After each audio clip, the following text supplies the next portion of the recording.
Joining me for some analysis on this is Dean Cheng with the Heritage Foundation. Dean, thank you so much for coming on the show. So please explain to our viewers, why is this law so controversial? Well, the 1997 Basic Law, the Constitution, if you will, for Hong Kong, said that Hong Kong would be allowed to essentially administer itself for 50 years after reversion, so until 2047. And in fact, there was an expectation that the Hong Kong Legislative Council would pass a rule like this. But now Beijing has essentially intervened directly and said, we're not going to wait. We're going to pass this law here in Beijing, which will apply to you, Hong Kong. Effectively, this is saying Hong Kong is no longer under a one country, two systems approach. It is now fully integrated into China, despite the fact that we are not yet at 2047. Yeah, and let's talk about that real quickly. Talk about the ramifications. If this law passes, what happens? Well, in the first place, very clearly, the ability to demonstrate for freedom of expression, all of these sorts of things are going to be very much in jeopardy.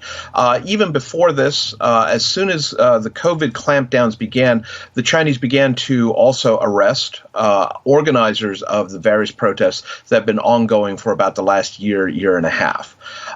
This is a follow-on already to a white paper the National People's Congress issued back in 2014, which stated that one country, two systems really means one country over two systems. So what this is going to mean is that freedom of the press, freedom of expression, freedom of assembly, freedom of protest, freedom of speech, all of these are going to be very much in jeopardy. It also effectively nullifies the independence of the Hong Kong judicial system, which is another basic part of the 50 years that we're supposed to be abided by. Yeah. Why do you think China decided to push for this now? Well, part of it is that the National People's Congress, China's legislature, is meeting, it meets about once a year, is meeting right now. Part of it is that with COVID-19, the world's attention is turned away from Hong Kong. It had been focused there. Part of it is, of course, that you won't have as many protests in Hong Kong because of COVID-19. And finally, we are seeing a general broader cracking down by the Chinese authorities on dissent within China as well as Hong Kong, and what they term wolf warrior diplomats, a much more aggressive, assertive foreign policy stance around the world. Yeah. Is Taiwan next? Taiwan has always been in the crosshairs, but Hong Kong in many ways was the canary in the Taiwan coal mine. One country, two systems was applied to Hong Kong. It has always been what the Chinese have also dangled in front of Taiwan. The reality is that China cracking down on Hong Kong means that Taiwan has even less reason to believe Chinese promises of autonomy and non-interference should the two reunify. Can the United States do anything to stop China's march forward in this area, in this part of the world?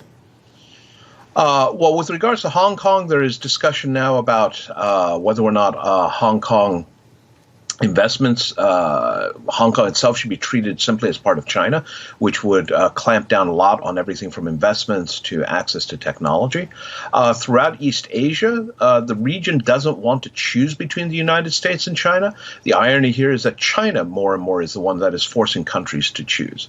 But we need a robust defense. We need strong economic ties to the region, and we need to maintain our alliances, of which we have several key ones with major partners throughout East Asia. Okay, terrific. We'll have to leave it there. Thank you so much for coming on the show for this very important foreign policy issue happening in this part of the world. Thanks again. I appreciate it.